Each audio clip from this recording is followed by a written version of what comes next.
Yeah. Hello, everyone. This is Komal Mittal from the Pop Movement. I am a Pop Youth mentor. The Pop family welcomes you all to this session on eco initiatives for the greener planet. We are very excited to have you all here. Before we start the session, I would like to mention a series of indications. We would first like to request you to kindly turn off your microphone to avoid any background noise. If you have any questions, you can ask them through the Zoom chat. Our facilitators will help us coordinate with your queries. We would also like to share our social media handles to keep you informed about our future activities. Please see the chat box for our social media handles. We would like to request you if you're posting anything on your social media related to the festival, please use our hashtag and if possible, kindly tag us. You can also join the Pop movement by using the link present in the chat. Moving on to the session, this session on eco initiatives for a greener planet will focus on initiatives and projects that search for a better future through your action and leadership. For this session, we have our evaluators with us, Dr. Diana Escobedo and Dr. Sujita Suresh. Dr. Diana Escobedo, she's a biologist from the Universidad Autónoma de Occidente, Sinaloa, Mexico. She obtained a Master of Science degree with a specialty in marine resource management and a doctorate in marine sciences at the Marine Science Research Center of the National Polytechnic Institute, IPN, in Baja California Sur. She's a professor researcher at the Interdisciplinary Research Center for Integral Regional Development Sinaloa Unit.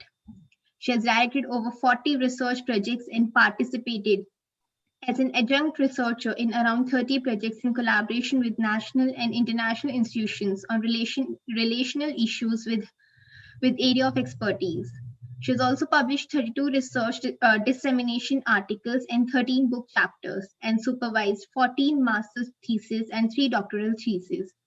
In her academic administrative work at the IPN, she has been the head of the Department of the Environment, in charge of the Office of Collaboration Technique Support, and director of CIIDIR Sinaloa. She's a member of the National System of Researchers Level 1 of the Sinaloan System of Researchers and Technologists, member of the Citizen Council of Ecology at the State of Sinaloa, member of the State Council on Climate Change of Sinaloa, and coordinator of the IPN Environmental Network. We welcome you, ma'am. We have one more evaluator with us, Dr. Sujita Suresh. Dr. Sujita Suresh Babu has obtained her doctorate degree honors from the National Polytechnic Institute, IPN, Mexico City in 2017. Her research mainly focuses on the biogeochemical process of trace metals in marine and coastal ecosystems. Besides, she is distinctly interested in the toxicological behavior of trace metal in biota, including humans, having published more than a score of scientific papers in high-impact peer-reviewed scientific journals, Elsevier and Springer. She has been recognized as National Research Investigator Level 1 by the National Council of Science and Technology. She has been nominated as a reviewer for various journals in the portals of Elsevier, Springer, and Taylor and Francis. She has always aspired to orient young researchers in the field of environmental sciences with innovation and attentiveness. Presently, she is doing her postdoctorate research in the National Polytechnic Institute, IPN, Mexico City, and attests her vision in teaching geology subjects to the bachelor students of the same institute. A very warm welcome to you, ma'am. Moving on, we have presentations for today. We'll start with our first presentation, which is One Man, One Tree by Dr. Alemayehu Kefalew from Ethiopia. Sir, I'll show your presentation.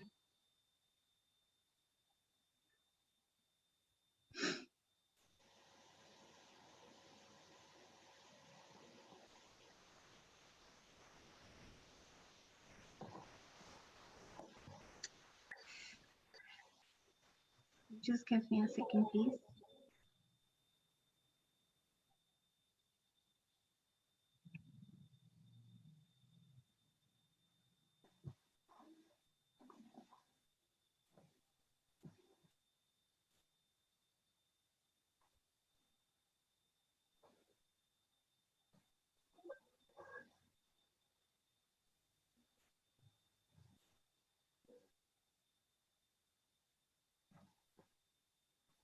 So would it be possible for you to share your screen? I think there's some security with the presentation.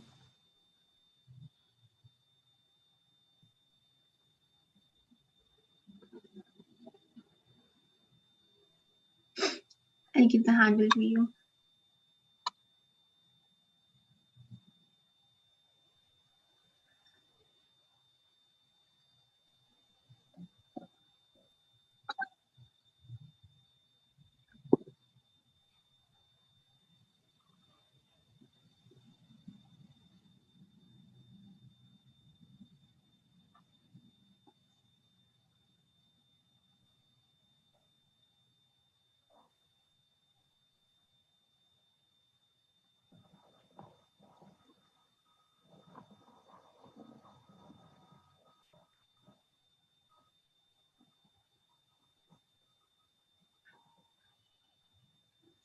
So are you sharing your presentation?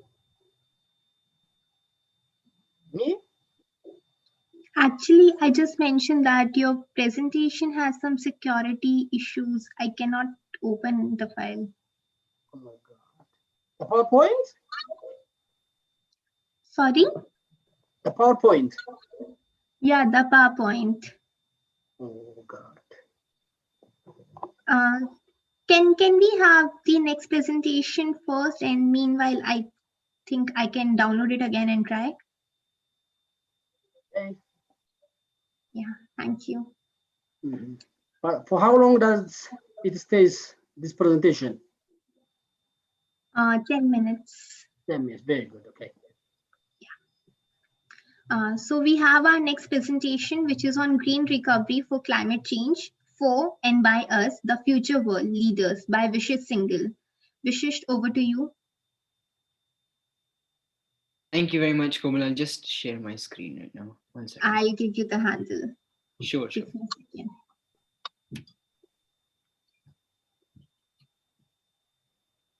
Yeah, go ahead.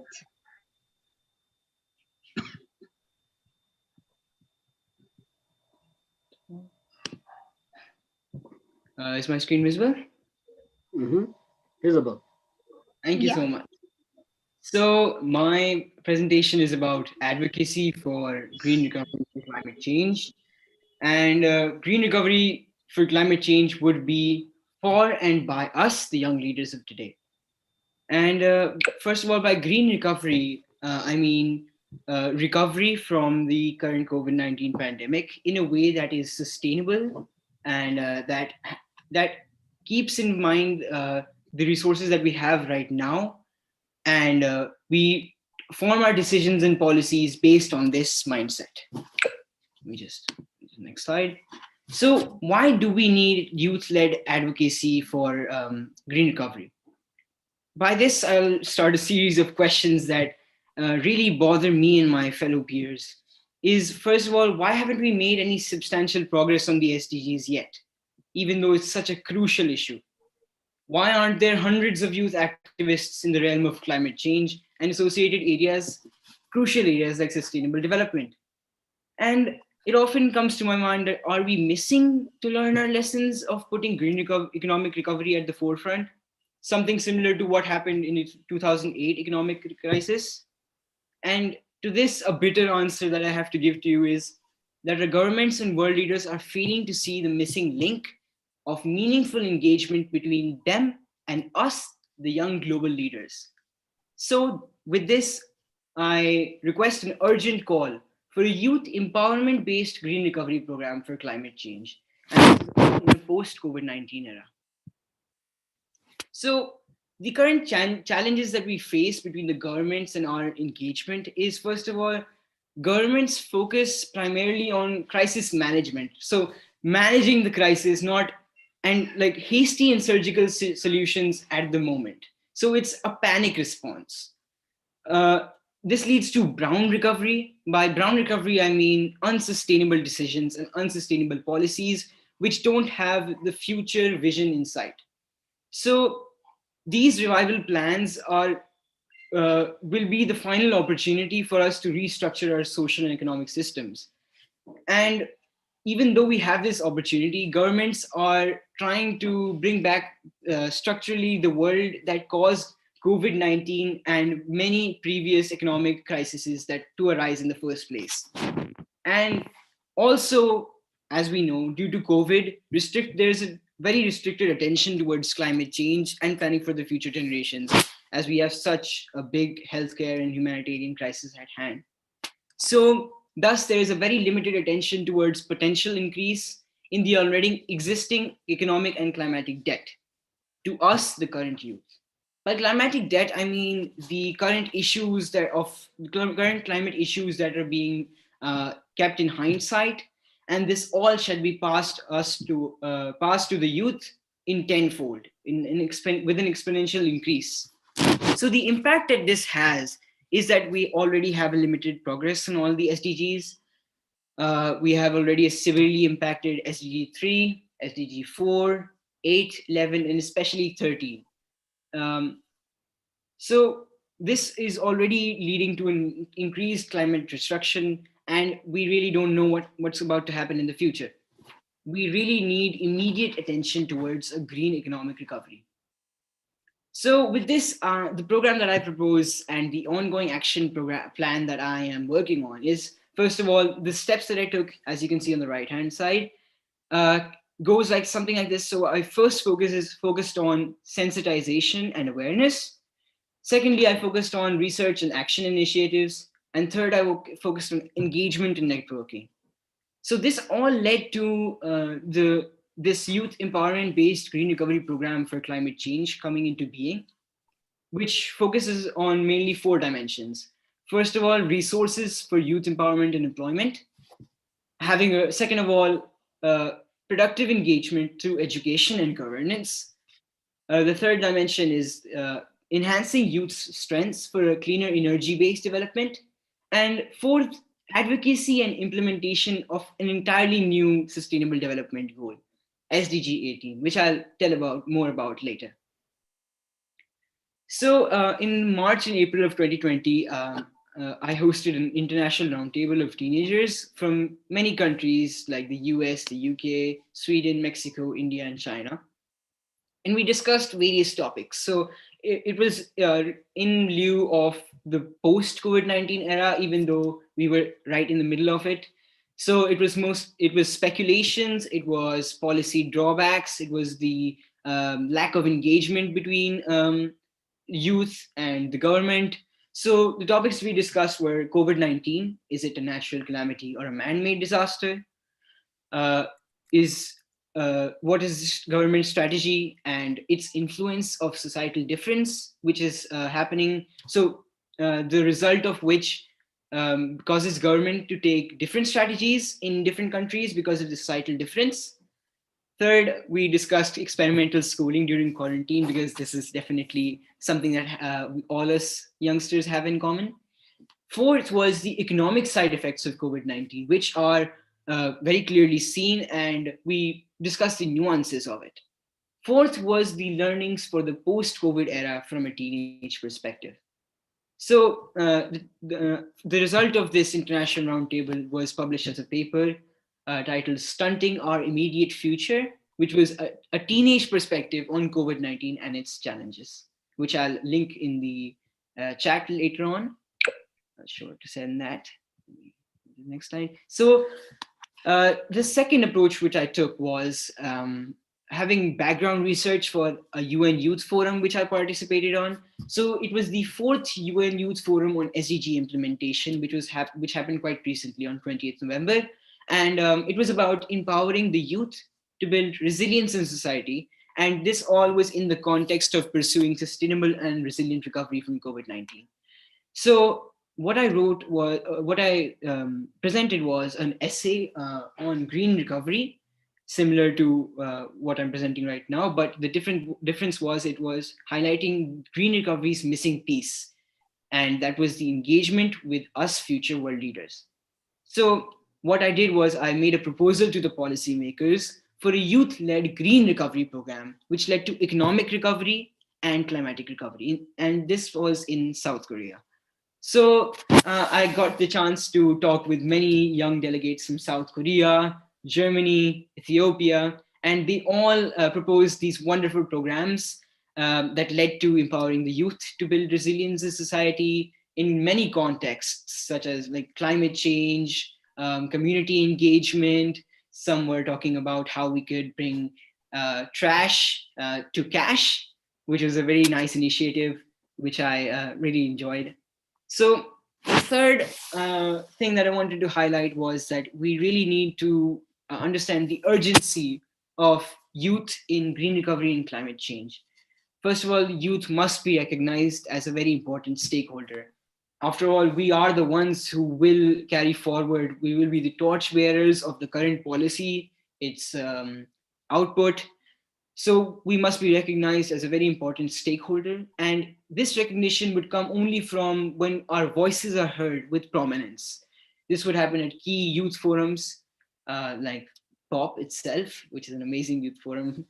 And we must have youth columns in every national dailies. This would bring a newer perspective in media, and we must be involved greatly in decision making and in governmental policy formation. So third would be enhancing the current youth awareness towards green economy and their revival strategies, and also acknowledging and harnessing our own strengths. Like Her Excellency Mary Robinson said in a previous presentation of hers on, I think, the 3rd of December, she told us that the youth is very tech savvy, we're very well connected, we have a lot of energy and a lot of time. So I think we should use this strength, and we can really be the catalyst of change. We can really bring about a lot of, instigate a lot of policy change. We can instigate a lot of, instigate a lot of, youth-led climate action, which we already do. As I saw so many wonderful individuals in the POP festival present their wonderful ideas. The fourth thing, we need to have a significant resource allocation for these wonderful ideas to be in the making and to be executed. And this would lead to our current youth leaders to really come forward as world leaders of today. And we also need youth-led movements urging citizens and communities and local communities for self-reliance. This was proposed by the government of India, by our Prime Minister Narendra Modi, and he really said we have to be vocal for local. And I feel that it's a movement to reduce carbon footprint. So, and the last thing I want to talk about for urgency for green recovery and climate change is that we need to I'm proposing this new SDG 18, which would involve global communities, comprehensive attention and engagement with the youth, which would focus on also enhancing and improvising the progress on the current 17 SDGs, and the 18 SDG putting focus on the current youth. So for these policies and for the youth and government collaboration to come into light, we need to have partnerships and concrete partnerships. For example, how we can achieve those partnerships is by harnessing innovative ideas by the youth. So Sean Begg presented yesterday, and I really liked his initiative of the YSI, which was harnessing these innovative ideas by the youth, which they presented at science fairs, but they really didn't go anywhere. So how we harness these innovative ideas, we would increase the exchange of solutions between the youth community, between businesses and think tanks using ICTs. And this should be across countries, this should be across cultural boundaries, and this would enhance the acceptability. Sorry to interrupt you, Vishish. You have 1 minute left. Sure. So by increasing direct representation of youth in advocacy and governance for climate change, we can increase the emphasis on planning for long-term success. And already that some initiatives that exist, such as the Paris Agreement, the European Union's Green Deal, the many climate action policies that the G20 countries have taken, the youth will be very crucial in enhancing their success. So this is all I'm saying all this because the youth will carry the burden of the climatic deaths that should be passed on today, as I was saying, and they will increase exponentially in the coming times. So I urge everyone to please act now. Thank you very much. Thank you, Vishish. That was truly an incredible presentation, and I really want to say one thing. As Dr. Pachori used to he was having a vision that raise the voice of the young people because they are the future of the world, and you definitely showed that. So, moving ahead with this, I would like evaluators to ask questions if they have. Dr. Sujita and Thank you. I just want to congratulate Vishisht for his presentation, because the way you present, the way you talk, the responsibility you have is really incredible. And my heartfelt congratulations for you and your team. Upkeep the good work you're doing now and spread the news to as many people possible and to more of children, because children, you can mold them at an younger age, because they will spread the news, they will take it far away. And then I congratulate you personally. Wish it, keep up your good work. Thank you so much, ma'am.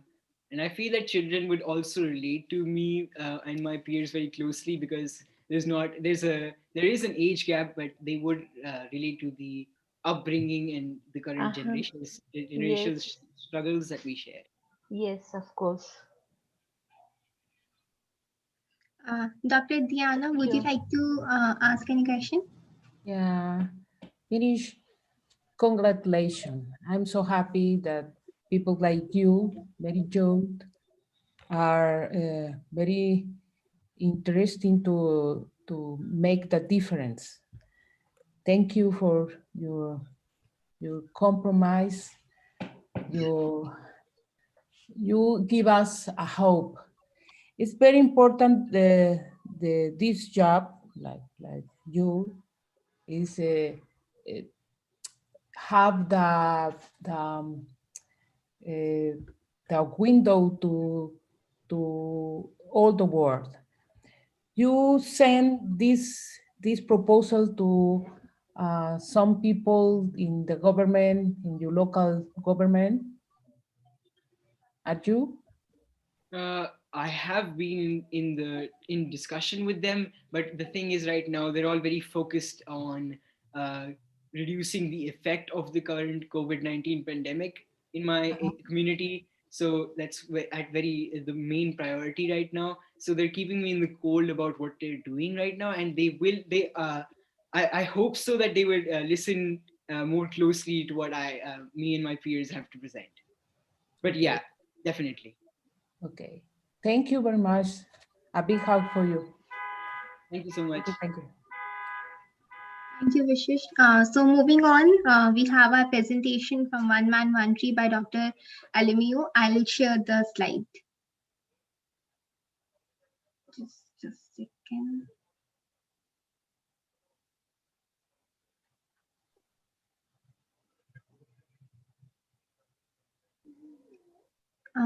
Dr. Alemayehu, over to you. Yes. Yeah. Good. Thank you very much. Yeah, the first slide. So this is proposal, a kind of concept note on one strategy, one means of keeping or bringing our ecology green. Is eco greening through one man, one tree approach. So we know that we have only this planet, we don't have any option. And it's our natural obligation to save our environment. It's not only for us, in fact, but we need to really worry about our babies, the generation to come. However, it's very clear that the environments are everywhere. Every environment somehow is distorted. So we are living in a very distorted environment. And we can imagine the kind of environment that we're going to give for the generation to come. So the best approach, I think, is to really, really revert the situation right now. And the best approach to me is through forest development, through plantation, or through just keeping or bringing the previous environment, the previous ecology.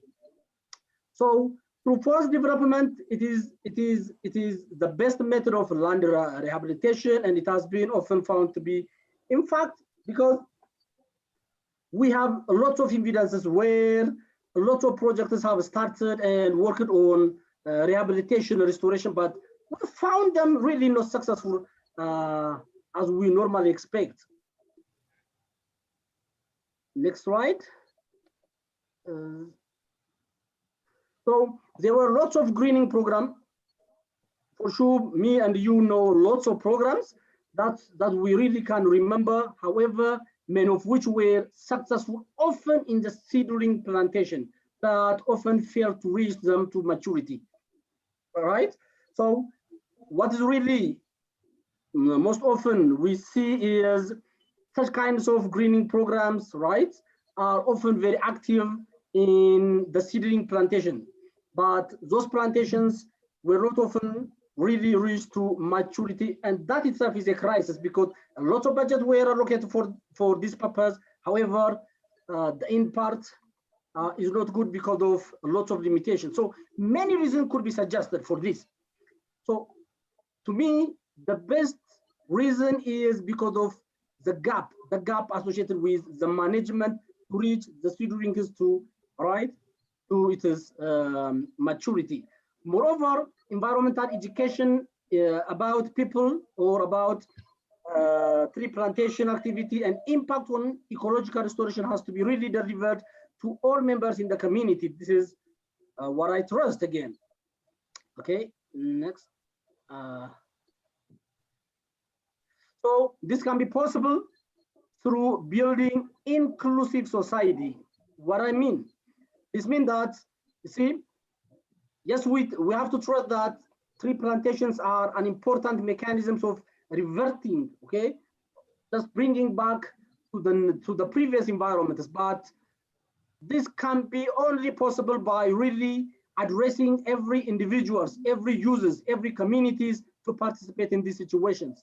So this means that developing a new approach that should be inclusive, which I call it one man, one tree. So one man is responsible to plant just a tree and is responsible to bring it into maturity. So that it's just a friend. So every one of us will have one friend, one family, okay? One friend, which is a tree. So collectively, if we are actually expanding this approach, it means that we will have really a very good way of covering this our degraded lands with trees, and then we can protect it from a different kind of shocks. So this approach allows a lot of people to be involved and mobilized in the tree planting activity, and moreover, the approach allows really people to concentrate their efforts. You know, we normally know there is what's called mass mobilization of tree planting activity, which is, to me, when we evaluate, itself is a crisis, itself is not really profitable. So people are mobilized just to plant a tree once a year or maybe twice a year. And then after planting a tree, nobody is responsible to really protect, conserve them, and really give care until it gets maturity. But if you're actually applying this one man, one tree approach, so people they don't bother about a different thing.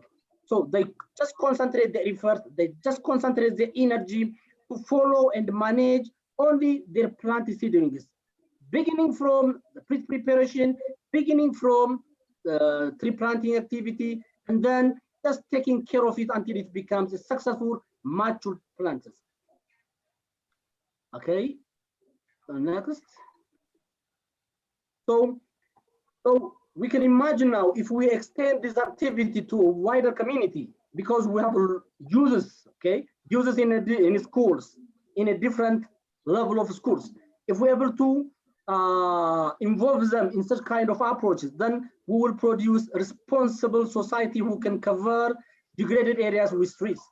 And thereby, we can really able to bring the previous environments, or we can able to bring or can use different uses from what's called ecosystem services. So this would be more advantageous than what I just said before, mass mobilization of tree planting or greening projects, as this approach focuses on, number one, is on the interest of the community, because community will plant only what they need, okay? And it won't be really as such so tedious and boring activity, which is a scenario that we also observe during a mass mobilization. And this feature so takes our project, okay, this project, a sustainable way of land restoration or ecological restoration, which is the best means for greening our ecosystem, our ecology. Next. So the basic objective in this concept note is, one is to mobilize users, basically, particularly users in the community for the well-being of their environment and to rehabilitate their ecosystem through what's called one man, one tree approach than the mass mobilization. And the other is to expand environmental education about proper tree planting activity and management of trees until to their maturity. And this can be through, as the previous presenter says, through advocacy, environmental advocacy. And that kind of education can be given at any level of their education, not only in their curriculum, but in the co-curriculum activities, like developing clubs and so on, or by involving them through these projects. And the other basic objective is creating a livelihood option from their planted trees, like apicultural practices and so on. Because through these plantations, the purpose is not only just to really make a tree on the land, just to actually make integrated uses from this plantation, so that it will be a sustainable utilization of resources. So on one hand, they conserve their environment. On the other hand, they give a means for sustainable utilization of their resources. Next. So where can this project can occur? The project can be taken, it can be taken place at a province level, it can be taken place at a country level, it can be taken place at a continent level based on the budget available. So it's often advisable to begin from a certain area so that experiences will be developed, and that can be scaled up to a country level or so, based on, as I said, the budgets, the available budgets. Next.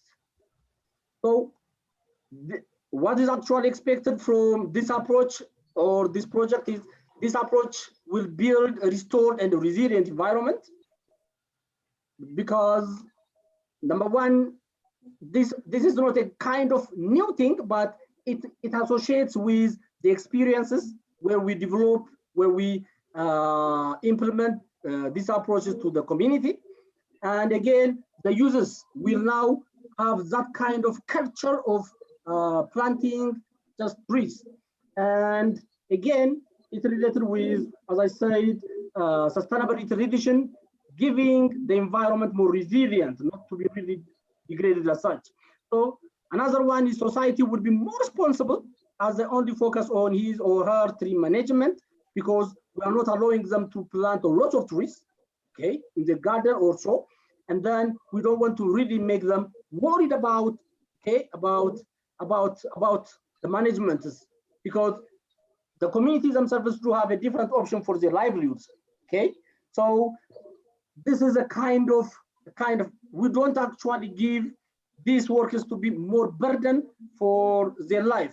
But if you are actually giving only one tree to be for one person, so they feel that they are relaxed and can manage their trees, and then can bring it to maturity, and then they can connect it with different practices which won't harm their ecology. So it also brings cultural changes towards tree planting activity. You know why? Because, for example, in the environment where I'm now living, so I don't have, in fact, or many of us do not have, in fact, the culture for trees.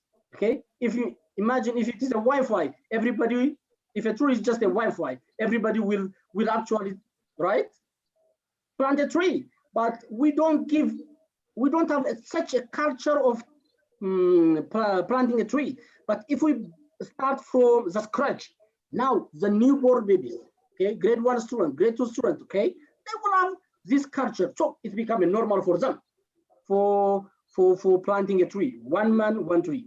So people could get alternative means of livelihood, like as I said, if they bring it to maturity. So it's just a friend, it's just a family. So they will connect the tree with other means of livelihood, like as I said, apiculture, for example. So it also becomes a bridge between the ecological gap and the researchers, because we ecologists often want to really worried about their land, worried about their ecology, because it's natural, it's very normal that the land is getting degraded, the ecology is getting distorted.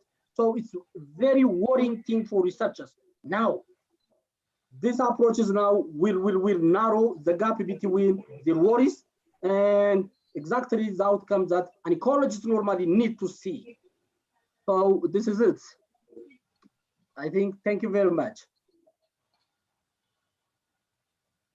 Thank you, Dr. Alemayehu. As you rightly said, 1 man, 1 tree. We need to bridge the gap between the management and resources, and we need to take care that how we need to rightly use these resources and rightly manage the ecological gap we have. And this is not a cultural thing. We need to take it as our own responsibility. So with this, I would like to request our evaluators to take it forward with their questions. Okay, thank you. Thank you, and congratulations, Alemayehu, for your presentation. I'm sorry, I'm getting mixed with Spanish. Congratulations, Alemayehu, for your presentation. I just wanted to know till far how many plantations have you carried out in your place? Have you started the program? Yeah, exactly. But we have some scenarios, some cases where, for example, probably you might know Ethiopia, where we have this experience called green legacy.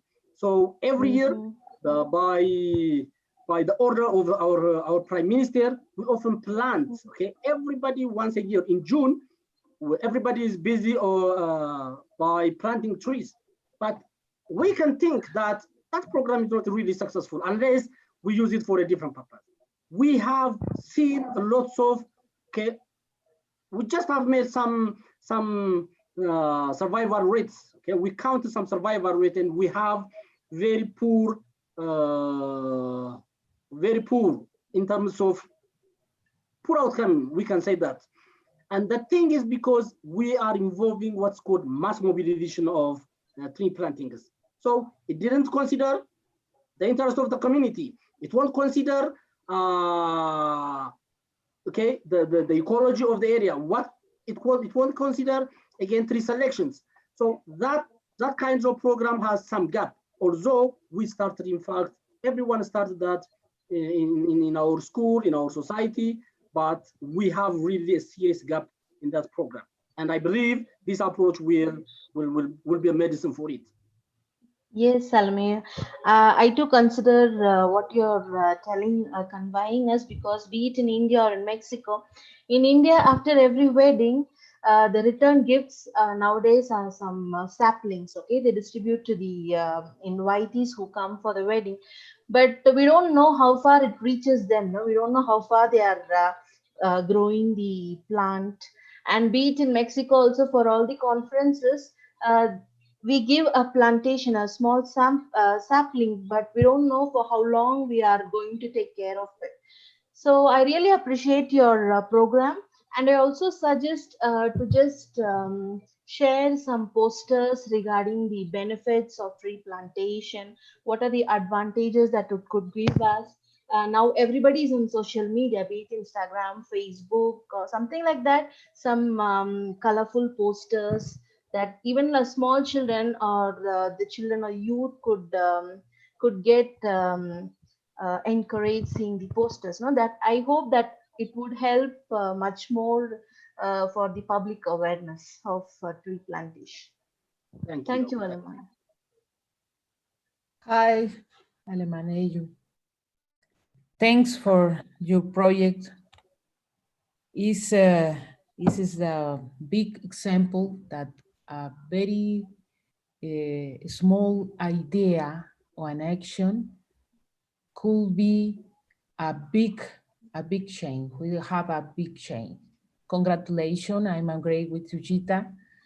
I think we need focus in the survival for all trees, for the successful for the all the plannings for planting tree in Mexico, as Sujita says, make a big action for planting trees, but anybody want to see the grow and the successful for this plant. Thank you for idea and congratulations again. Thank you. Thank you, Dr. Diana. Thank you, Dr. Sujita. Moving on, we have a lady who is herself an inspiration to many women in India. And without any further delay, I would like to hand it over to Ms. Julie Desai, who will give an inspirational talk about her activities on sustainability and how she inspired many women to work on climate action and to work on climate changes. And over to you, Ms. Julie. You'll have to start my presentation. Will you be able to share this screen with me? Give me a minute, please. Yeah.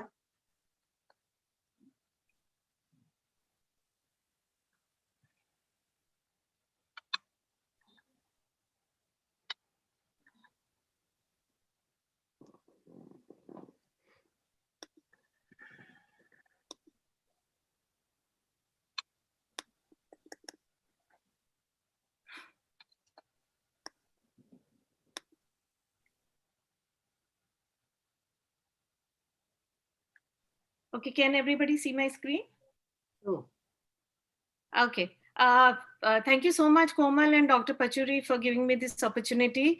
All of you must be wondering that why a lawyer and a human rights activist is part of this talk. But as we go on into my presentation, you'll realize that why I'm here on this platform.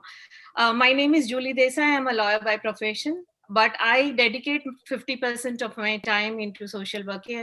I have been doing that for 20 years now. That's my voluntary work. During the course of this work, something I've realized, and I would like to talk about that. The basic agenda or the motto behind doing this work is to empowering girls, especially the underprivileged and women.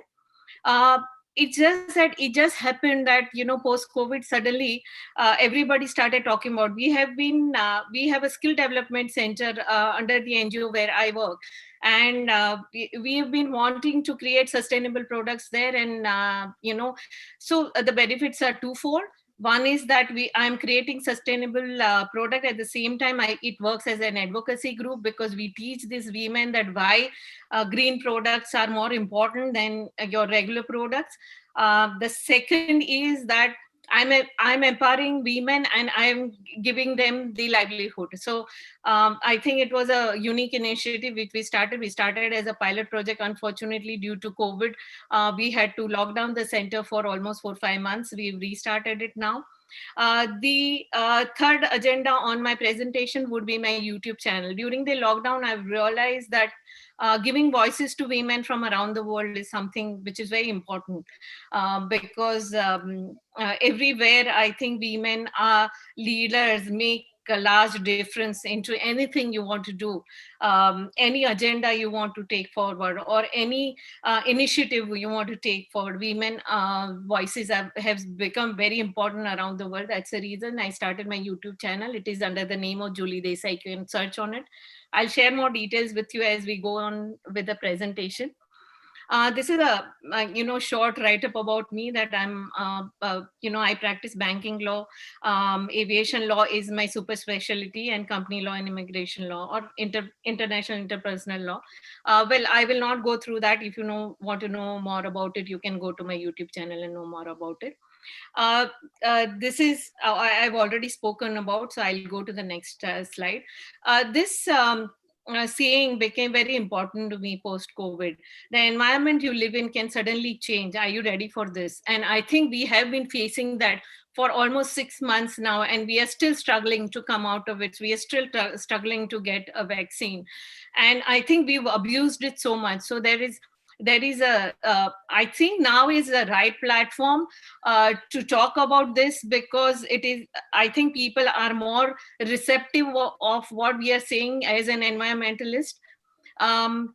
This is the social initiative I was talking about. It's called Aesthetic Faces Foundation locally, which is a development center. I will not talk about the girl education and the scout program. I will talk about skill development and rag picker center. Now, rag picker center, traditionally people who are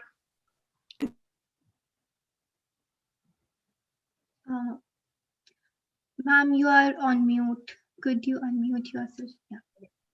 Can you hear me? Yeah, we can. So traditionally in India, all Indians know that we always had these women who has no skill, the women without the skill. They would go to the dumps and they'll pick up paper. They will segregate paper out of the dump, out of the trashes, and then they will bring that paper back to the traders, and they will sell it for their livelihood. Now, suddenly paper has become very important, and recycling that paper has become very important. So what we did as part of the slum area where our center is, we empower these women where they bring in the paper, they segregate the paper, they bring in the paper, and they give it to our center where we make it into bunches, and then we send in for either recycling, or we use it for our center where we produce recycled bags. Mainly all these bags are produced out of corrugated boxes, but we also make paper bags out of newspapers. I think in India, everybody knows what is a pastiwala. Pastiwala is a person who comes and collects your newspaper waste. And what we have requested, we've been trying to advocate to people that do not give it to the pastiwala and give that waste to us, and we'll create bags out of it. In fact, I met with a general manager of one of the Marriott hotel chains locally here, and she got very interested, and she says that maybe I can initiate and start using those recycled bags which is made out of newspaper. So these are small little initiatives. I've reached out to a lot of people, and we are work in progress, and I'm sure that we will get there. But some of the brands like proper paper bags. So what we do is that the industrial waste, which is corrugated boxes, we bring them in a bad condition. We said recycle them, make it into a paper, and then create paper bags, and we create a lot of other products.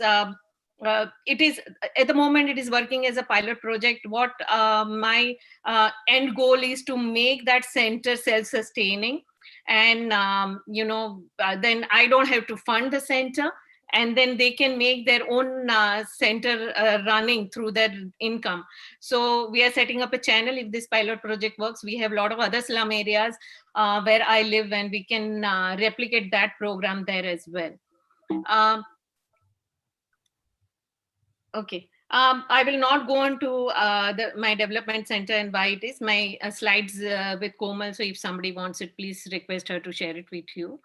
Well, it is very important. I think everybody's talked about it, so I'll very quickly go through this issues that there is a dire need for unexpected creativity. Every area around the world has a different set of rules and different set of circumstances and different set of climate. And we need to work with each one of them in a different manner. What works here in India may not work in Mexico, or what works in Mexico may not work in somewhere in the Europe. So sustainability with creativity and innovation is the key. The revenue models with adhering to green practices with breakthrough innovation is very important.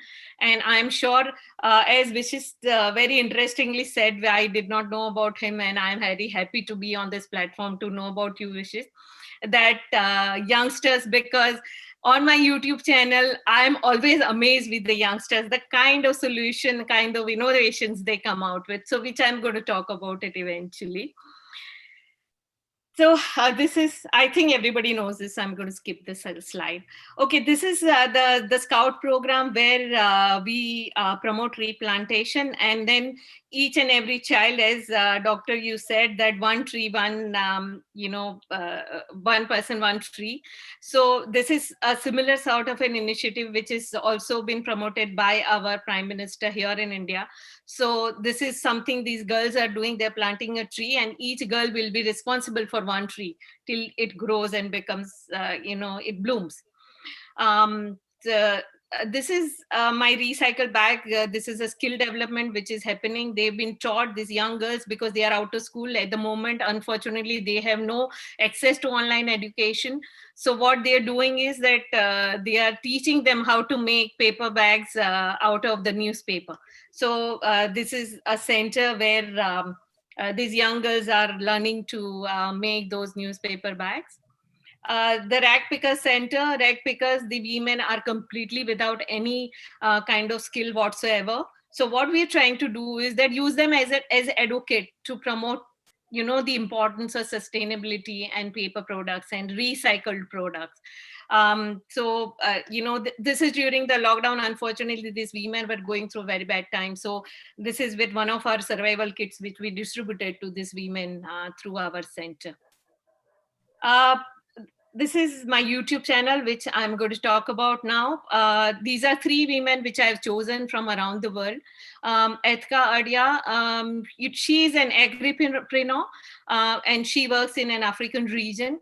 And amazingly, the kind of work she does, in fact, she used to get a lot of her product from China, and with the COVID setting in, she realized that, she's been thinking about it, but she has not been able to take steps. She realized that it is time to stop chemicals and pesticides into it. And then as somebody mentioned during the presentation that, going local is something she's practicing right now. She's creating innovative ways to sustain that agriculture, which used to depend on China, and now they've stopped that. Radhika Shah, it will be very interesting for all of you to know. She is a co-founder of a place called River Farm, which is a large piece of land outside of the city. And what they've done is that they invite all these young school children and youngsters from college and universities, and they teach them sustainable practices.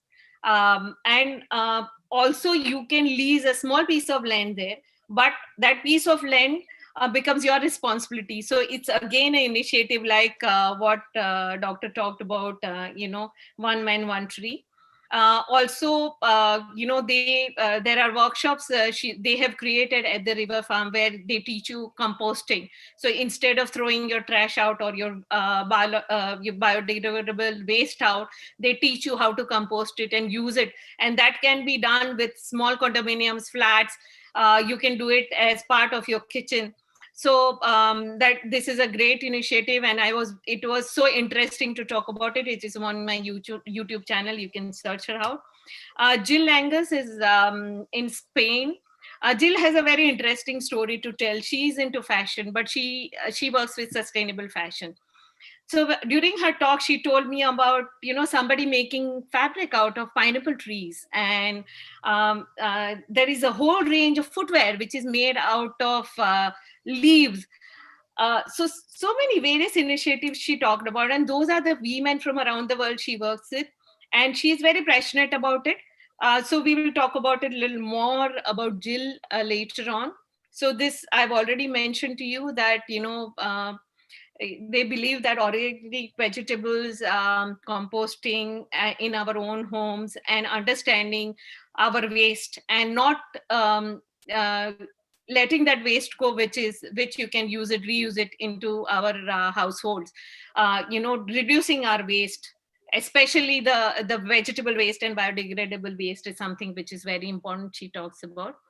Etka Adia is again, she's a social entrepreneur. This is and she works with women where she teaches them sustainable practices.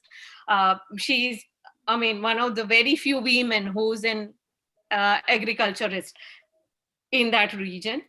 And she has an amazing story to tell. Lilue, I've already talked about it. You can look up Lilue. Lilue.org is her website, and she has some amazing stories to tell. Also, Jill has become very important to me because Jill works with traffic survivors and she trains them to create sustainable products. So again, her initiative is twofold. She is working with women who actually require help. At the same time, she is promoting environment. These three women I talked about as part of my YouTube channel. Something I've realized, that I was talking to somebody in Africa just a few days back. She was part of, I think, your talk called Bukola, the first day. And me and Bukola were just chatting about environment and various things. And then I told Bukola that, don't you think that it's time that I create a separate playlist, which is called Sustainable Future, where I talk to all these women from around the world who are practicing sustainability in every different, innovative, special ways. Would be fantastic, don't you think? And giving them voice on the platform on a regular basis. And that's when the whole idea about Sustainable Future came. So it is a very recent playlist. I've just launched it on my YouTube channel. You can go and look it up. There's only one interview. I will talk about her. Her name is Monisha Shah. So now, I think Vishisht says, these are the three amazing youngsters I would like to talk about. Anisha Mehta is part of head of marketing at Textile Industries. But she has a large experience with NGO. She was in Mumbai and she worked with an NGO where she was working with underprivileged children. And the products they create is used by most of the governments and in NGO in India for the lining of ponds to save water. And she's heading the whole department, and she's a big promoter of sustainability. And she always, during her talk, even if it is a professional talk and she's presenting at a seminar, she talks about it. Simran Chabra is a founder of Sich, which is her new brand. She's a fashion stylist. Simran relates everything with nature. Just to create awareness about environment and sustainability. So her first fabrics which she created, the design she created was inspired by the Sri Lankan skies and, Sri Lankan landscapes. And she only deals in organic fabrics and organic products. And she's a big believer of sustainability. So a very amazing talk she had on my channel. And then Monisha Shah, again, her education is completely something different. She has no education, but she realized she's a great reader, and during her reading, she realized that, organic or natural products is way forward with the way we are going and the way world is going. That's the reason she created a brand which is called Organic Products, where they have a geological indication. She sources these products from different regions of India geologically. She cut down the middleman. She doesn't have any traders. She directly goes to the farmer who are doing organic farming, and she sources these products from them and then brands them and sells them. I have many more amazing women like this, and I will have many more women who I am in talks with. I am in talk with somebody from Thailand. I am in talks with somebody from Bali. They are all creating different products, which are green products, which are natural products. And it will keep going on to my YouTube eventually. So if you're interested in knowing about my Sustainable Future playlist, do subscribe to my YouTube channel. I'm open to questions. This is my email address. If you want to reach out to me at any point of time, I will try to respond to as soon as possible. Thank you so much. Thank you, ma'am. That was truly inspirational. Dr. Sujita and Dr. Diana, over to you. Thank you. You're really an inspiration, ma'am. Actually, I became a bit emotional because in the year 2004, I was the awardee for Rashtrapati Award in the Bharat Scouts and Guides movement. So I just missed those days because we didn't have a driving force like you to start up a project and do that. So I just got the award, and just then after later everything got changed. So I just felt a bit guilty that I couldn't do there during that time. But your presentation made me think that I must also play a little part in my community of doing such work. And thank you so much for your presentation. It was truly inspirational and emotional for the women of today's world. Thank you, ma'am. Thank you so much. Thank you for giving me the opportunity. I'm thankful to Komal and Dr. Pachuri especially, who's reached out to me to be on this platform. Thank you so much. Julie, I'm so happy to see your work, your inspiration. Your foundation is inspiration for many women in the world. For me, it's very important that a lawyer like you involved in this movement to care the planet, to educate the many women around the world. Thank you for your job, to share with us your inspiration and your work. Thank you very much again. Thank you, Diana. Thank you so much.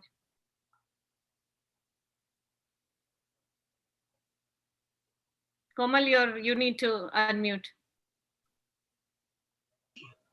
I'm so sorry. So thank you so much. Moving on, we have a presentation from Lecciones que nos dejo el coronavirus from Mexico. Muchas gracias. Okay, Nancy. Over to you, Nancy.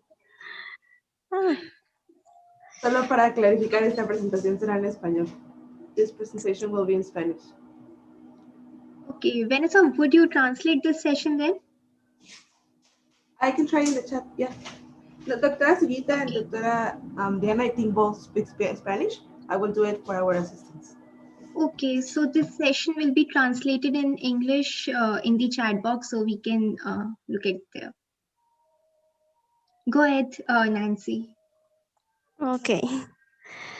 Bueno, mi proyecto se llama Lecciones que nos dejó el coronavirus y en sí es un curso taller de huertos urbanos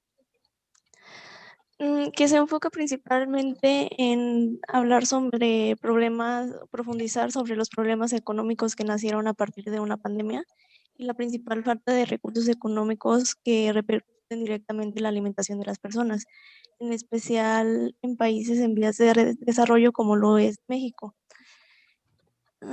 Y también la educación sobre sustentabilidad, que hoy en día se vuelve más indispensable que nunca. Cuando aprendemos a ser sustentables, pues sin importar las circunstancias que tenemos, con las herramientas pues nos podemos defender ante cualquier situación.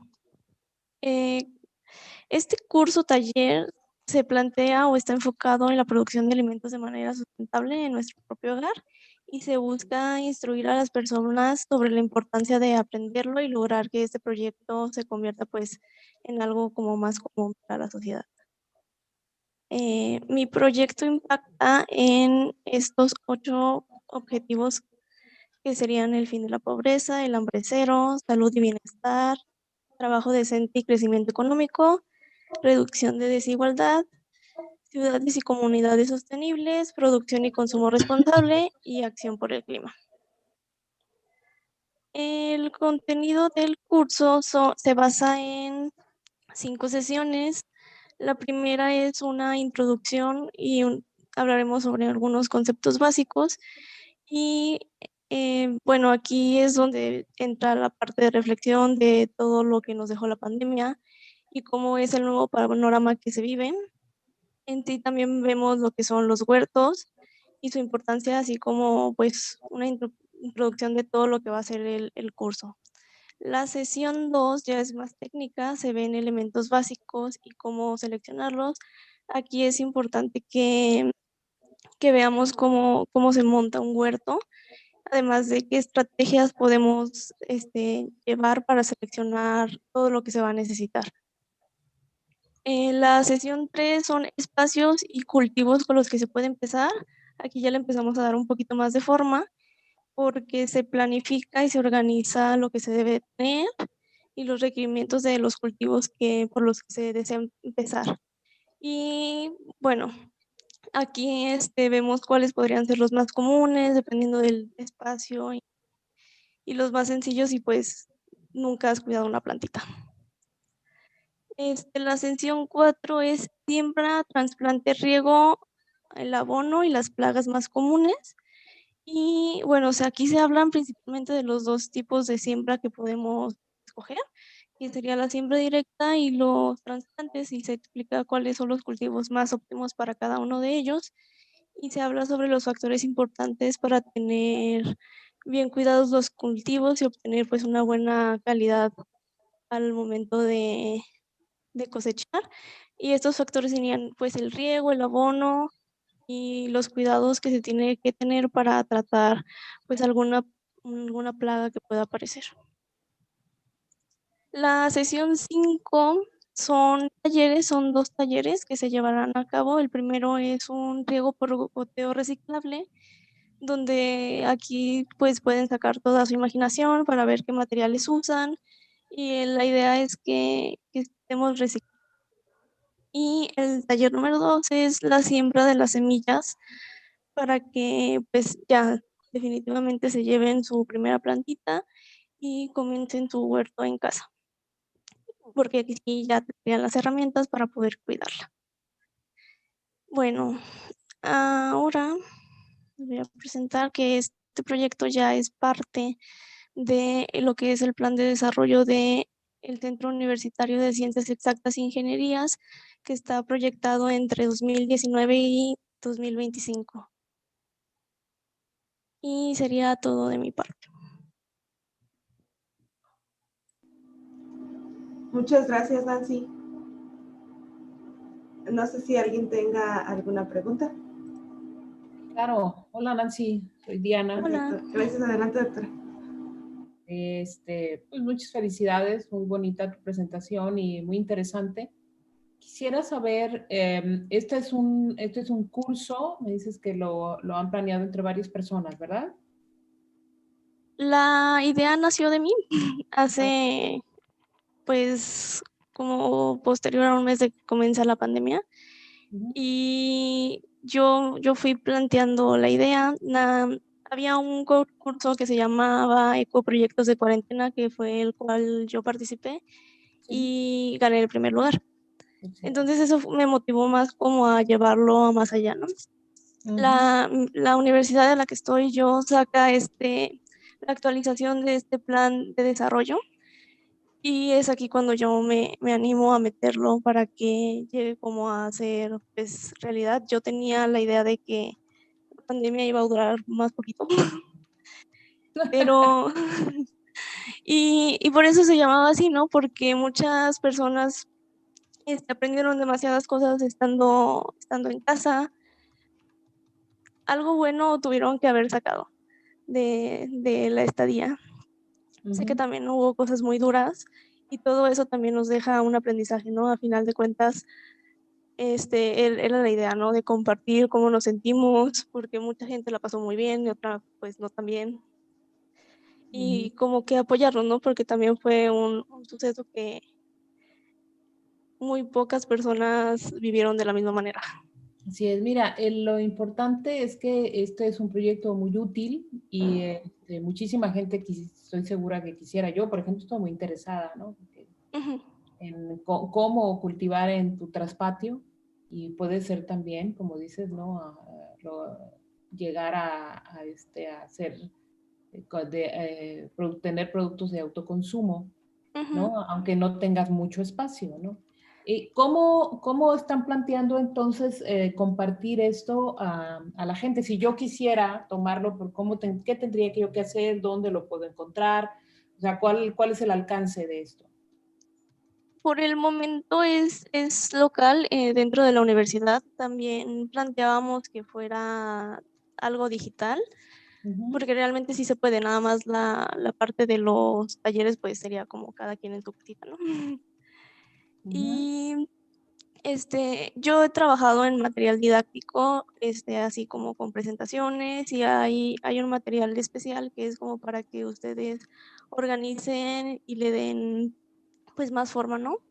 Trabajé sobre calendarios de siembra, sobre cómo asociar plantas, y realmente pues quedó muy bien, y fue lo que se presentó y por eso se aprobó para estar dentro de este plan de desarrollo de la universidad. ¿Tiene costo? Planteábamos que tuviera un costo porque se iba a hacer, mira, deja ver si puedo poner esa diapositiva, me la brinqué. Bueno, son 5 sesiones, ¿no? De 1 hora y se cubrirían en un horario establecido que pues ya dependiendo de la gente y del cupo. El cupo lo planeábamos para 35 personas, pero pues por la misma situación pues veremos de cuántas se podrá. Y se planteaba utilizar un aula, tener un proyector, una computadora. El material didáctico impreso es el que te comento sobre el que yo estuve trabajando, y en realidad aquí es un pequeño librito que tú te puedes llevar y ahí vas a tener como todas las herramientas, vas a escribir, o sea, si yo quiero cultivar fresas, ¿qué necesito para cultivar fresas? ¿Cómo la necesito cuidar? O sea, es como llevar un control más que nada. Se planteaba como ya darles diversas semillas, o sea, de las que son como más sencillas para empezar realmente.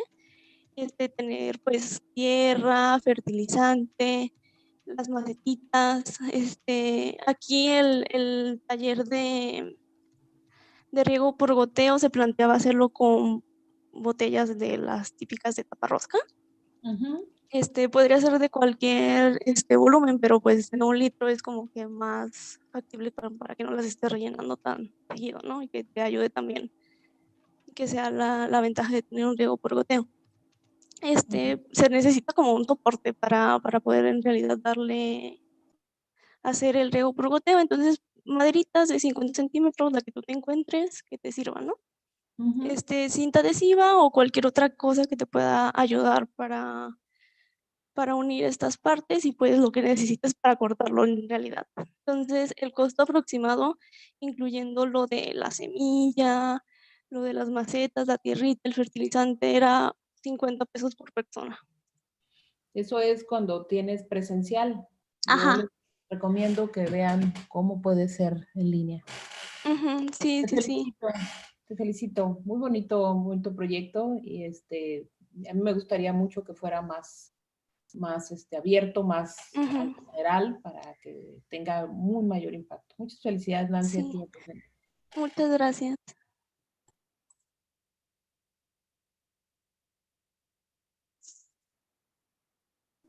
No sé si a alguien más le gustaría agregar algo más. ¿Otra pregunta? Doctora Zurita. Hay alguien levantando la mano. No, es diciendo nada más que le gustó. Felicidades, Nancy, por su proyecto. Muy buena información y el modo como hiciste la presentación también se veía muy bonito. Entonces, muchas felicidades, Nancy. Muchas gracias. Perfecto. Muchísimas gracias. Komal, could you please present the other participant? Thank you very much. Muchísimas gracias, Nancy. Moving on. We have next presentation from Muro, Verde from Mexico City. Thanks. Hello. Hi. Go ahead. Hello, my name is Miroslava Muñoz. Voy a presentar en español para todos. Voy a proyectar lo que viene a ser un cartel informativo de el Muro Verde. Un momento. Ok, ustedes me dicen si lo ven. Sí, sí se ve. Muchísimas gracias, Vanessa. Ok, bueno, un muro verde, este es un proyecto que nace de la idea de, en el Centro Universitario de Ciencias Exactas e Ingenierías de la Universidad de Guadalajara, el no tener espacio para reforestar de manera horizontal. Entonces, nosotros como ingenieros decidimos aprovechar el espacio de los muros que tenemos en nuestros edificios para crear un jardín vertical. En este proyecto se integra no solamente, pues, es un proyecto integral. Maneja lo que es el paisajismo, la ingeniería, la arquitectura, y básicamente consta de cubrir fachadas con materiales livianos y duraderos sin afectar en ningún caso la estructura principal. Por el contrario, la protege de factores externos como la humedad y la temperatura. En esta imagen que aparece aquí al lado derecho, viene como la estructura de este muro verde. Básicamente consta de 5 capas. La primera es una estructura metálica unida a la pared, tipo tabla roca. Posteriormente, una lámina de PVC taladrada al metal. Después, la primera capa de geotextil. Este geotextil se consigue en las tapicerías. Es un material resistente, duradero. Y por último, la segunda capa de geotextil, que es para crear bolsitas en donde van las plantas. Son 5 capas. Posteriormente, les explico que las plantas que colocamos en este jardín vertical, que ya existe, que ya es real, es un diseño tipo horizontal con plantas urbanas. Para tener sano el jardín se necesita de una fuente de luz eléctrica y agua. Tiene estas especies, tiene Duranta cuba, tiene Alternalia rubí, lirio africano, lirio perrayado, amaranto y ajillo verde. En estas posiciones, así como lo muestra la imagen. ¿Qué beneficios tiene este jardín vertical? Tiene el beneficio de brindar oxígeno que se necesita dentro de la institución, relaja y ayuda a controlar el estrés en la vida diaria, ayuda a filtrar el aire contaminado, sirve como aislante de ruido, genera espacios más frescos y templados, utiliza menos agua que un jardín tradicional. ¿Por qué? Porque en la parte de abajo, la magia de este muro es que tiene un ahorro en agua de aproximadamente el 90%, que si tuviéramos un jardín horizontal. Con 10 litros de agua se riega el jardín durante un mes.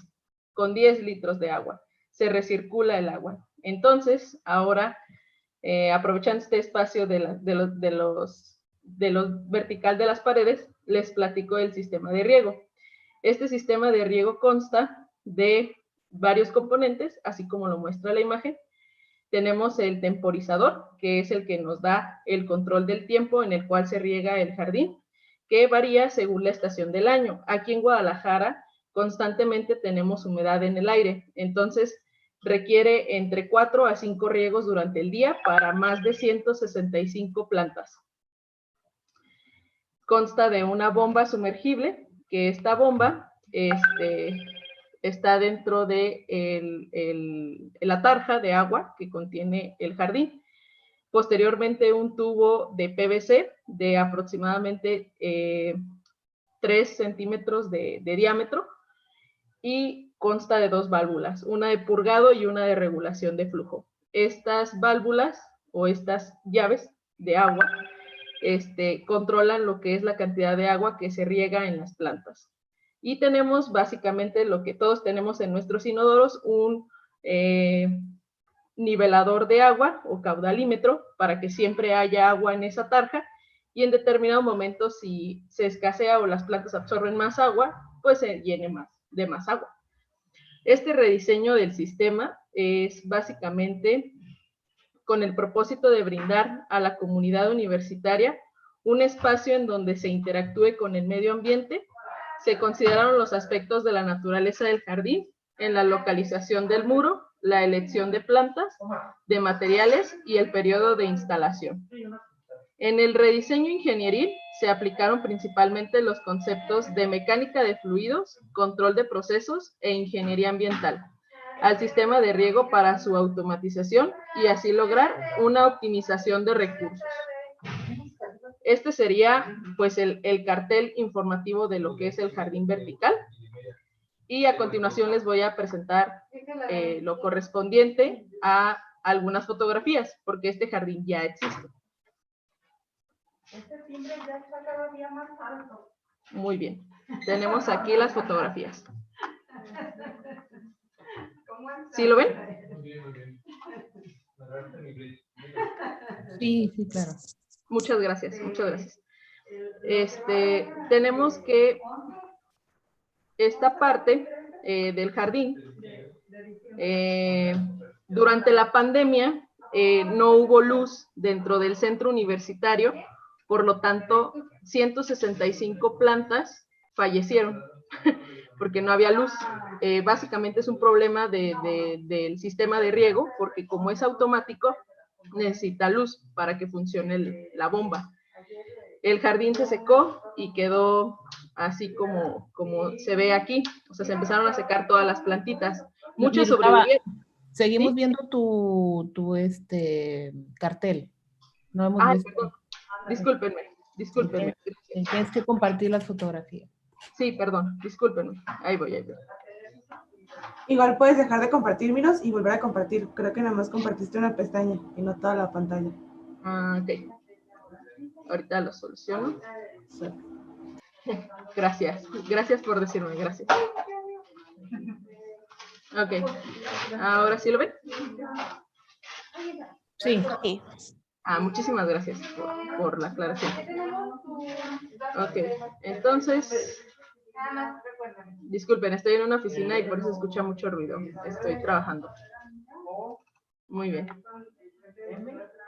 Entonces, les decía que básicamente tenemos lo que es la sequía del jardín por pandemia, porque no había luz. ¿Sí lo ven? ¿Ahora sí? Sí. Muchísimas gracias. Tenemos que se secaron alrededor de 90 plantas de las 113 que tiene el jardín, de las 113 especies, y pues al final cuando lo limpiamos quedó de esta manera. Solamente sobrevivieron muy poquitas plantas por el tipo de especie que son, y pues tuvimos que replantarlo. El jardín se replantó con el mismo equipo que se puso a ponerlo hace un año, y básicamente solamente se utilizaron más especies y actualmente pues ya tiene las 160 y tantas especies que debe tener el jardín vertical. Este proyecto, cabe mencionar que se pretende pues en un futuro colocar en más instalaciones del CUSEI o de la Universidad de Guadalajara, extenderlo a toda la red. Sobre todo, explicarles el método de cómo se lleva a cabo la construcción de este jardín y el mantenimiento del jardín. Quiero informarles también que pues este proyecto actualmente está en stand-by por motivos de pandemia, pero que se pretende darle continuidad.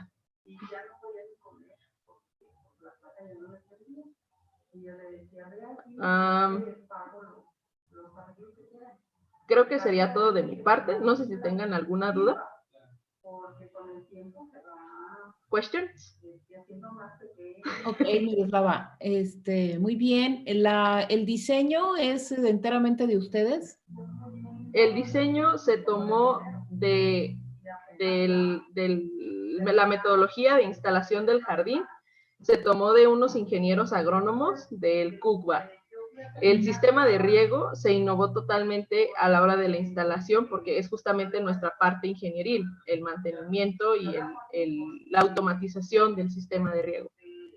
En promedio, hacer este jardín tuvo un costo de 1,000 pesos por metro cuadrado. El jardín que ustedes vieron en las fotografías tiene 20 metros cuadrados. Y, bueno, perdón, 10 metros cuadrados, disculpen. Y tenemos en total 2 jardines en el centro universitario actualmente de 10 metros cuadrados cada uno. Sí, eso entonces son soluciones para cierto tipo de espacios y de donde gente. no se tenga, en donde no se tenga espacio para reforestar de manera horizontal. Okay. ¿Y los materiales se pueden conseguir en algún lugar o ustedes los diseñaron también? Los materiales se consiguen, la estructura metálica en lugares en donde puedes encontrar tabla roca. Las láminas de PVC es básicamente material reciclado, plástico reciclado, que es la protección de la pared, de tu muro. Y el geotextil es una tela que tiene una resistencia suficiente para soportar 30 kilogramos en peso de tierra y plantas, junto con agua. Pero entonces, para la instalación y el diseño del jardín, ¿tiene que ser con ustedes? No, el jardín se puede adaptar según a donde se quiera poner. Esos son los materiales que nosotros utilizamos, que consideramos que son resistentes, pero pueden ser de muchos materiales el jardín vertical. Puede ser hasta de botellas de plástico colgadas y que se tenga un sistema de riego adecuado para que genere la caída de agua. Nosotros lo hicimos así porque quisimos meterle toda la parte de control y automatización, que es la aplicación ingenieril que tiene este jardín. Muy bien, Miroslava. Muchas felicidades, gracias. Muchas gracias. Muchas gracias, doctora Suyita. ¿Te gustaría agregar algo? Felicidades, Miroslava, por su presentación, pero yo también vi algunas noticias que hay ese tipo de jardines en la Ciudad de México, ¿no? En las autopistas de Manuel Ávila Camacho, ahí también pusieron ese tipo de jardines verticales. Esas noticias ya salieron hasta las del Google y de muchas noticias internacionales donde dice que se apoya mucho, se haga mucho para bajar a la contaminación de la ciudad y también desde las emisiones automóviles. ¿Okay? Así es. Sí, entonces, como yo conozco un poquito de ese proyecto, yo quería felicitar mucho para tu trabajo y siguen haciendo como ese tipo de cosas. Felicidades, Miroslava. Muchas gracias. Perfecto, muchas gracias, Miroslava. Gracias a ustedes. Okay, Comal, I think we can continue. Thank you so much. Thank you. Thank you, Miroslava. I didn't get it fully, but I must say that if someone really wants to do something, they definitely find a way to do it. So thank you. So we have our next presentation from Greenboard, which is a pre-recorded video. I'll share my screen.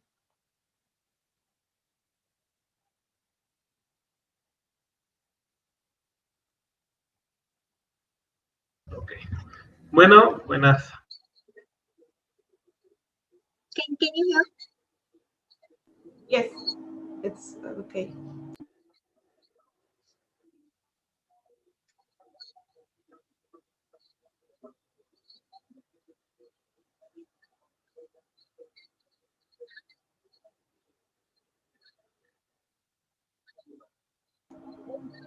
I think it's not played. Oh, I cannot hear now. I don't know if it's me. What happened, Vanessa? That I cannot hear, but I don't know if it's me. No, I can't hear it too. Okay. Sobre la biotecnología encaminada a la limpieza del aire, esto como alternativa para el futuro, muy bueno, pues ya fueron escuchando un poquito a cada uno de los integrantes. Nosotros los que estamos aquí, que les vamos a platicar un poquito, es Aldo, Galindo, Paula, Ascencio y pues su servidor, Tairi, Covarrubis. Bueno, en el equipo tenemos los asesores académicos, ¿no?